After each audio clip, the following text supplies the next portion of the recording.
Uprostred aliašskej divočiny začali miznúť dievčatá. Žiadne stopy, žiadne svedectvá, len mrazivé ticho. Až kým robotníci nenašli prvý plytký hrob. Na poli obhlodané telo mladého dievčaťa a okolo neho len stopy divých zvierat. Polícia si myslela, že pôjde o tzv. Lone Wolf vraha, samotára. Netušili, že to je len začiatok. O 2 roky neskôr našli ďalší hrob a po ňom hneď ďalší. Všetky ženy pochádzali zo sveta, o ktorom sa veľmi nerozpráva.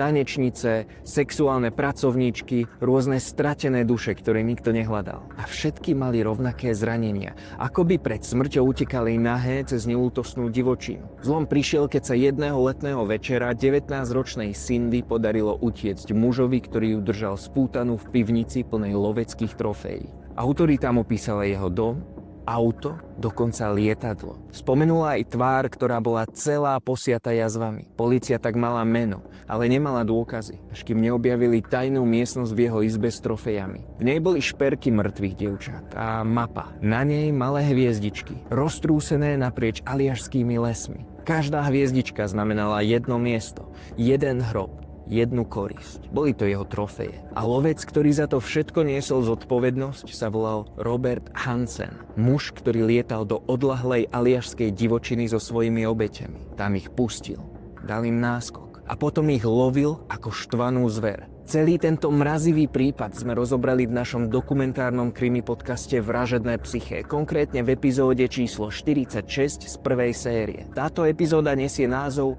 Ľudská korisť. Konanie páchateľa sme do detailu analyzovali s mojím starým otcom, legendárnym forenzným psychiatrom, doktorom Svetozárom Drobom.